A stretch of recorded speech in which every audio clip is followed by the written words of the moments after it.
নমস্কার বন্ধুরা, দেখো আজ রান্না করেছি চাকতলি ভাজা। তো কেমন করে করলাম সঙ্গে থাকো। তো দেখো এই যে চাকতলি চাল কুমড়া কেটে নিয়েছি, চাল কুমড়াকে মাঝখানে ফেলে নিয়েছি। দেখো একটু মোটা মোটা করে কাটতে হবে। আর এই যে পুর ভরার জন্য লাগছে সর্ষা পোস্ত, লঙ্কা বেটে নিব।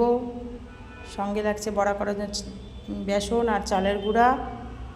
তো চাকতলিগুলা দেখো আছে। তো আমি এখন পুর ভরার জন্য সর্ষা পোস্তটা বেটে নিচ্ছি। খুব শুকনো শুকনো করে বাটতে হবে, এটা কিন্তু একদম জল জল করা যাবে না। তো বেটে নিচ্ছি আমি। দেখো বাটা হয়ে গেছে, একটু লবণ দিয়ে দিচ্ছি যেহেতু পুড়ে যাবে। তো উঠিয়ে নিচ্ছি পুরটা। আর এদিকে কিন্তু চাল কুমড়াগুলো হালকা আমি গরম জলে একটু ভাপিয়ে নিয়েছি। আর এই যে এখানে আমি পুরটা ভরে নিচ্ছি। তো এরকম একে একে সবগুলো পুর ভরে নেব আমি।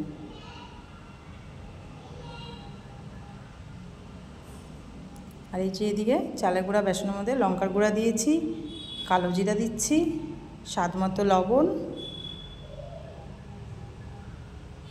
হলুদ দিয়ে ভালো করে ব্যাটাটা করে নিচ্ছি। তো সবগুলো পুর ভরা হয়ে গেছে, ব্যাটারও তৈরি। তো বড়াগুলো আমি দেখো ভাজছি। কড়ায় তেল বসিয়ে দিয়েছি, তেলটা গরম হচ্ছে। যে একে একে বড়াগুলো আমি ছেড়ে দিচ্ছি। আমি দুটো দুটো করে আমি ভেজে নেব বড়া।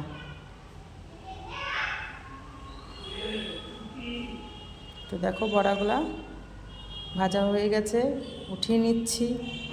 এই দেখো আমার তৈরি বড়া। কেমন লাগলো তৈরি করা বড়াটা? ভালো লাগলে তোমরা বাড়িতে এরকম করে খাবে। তো টাটা বন্ধুরা।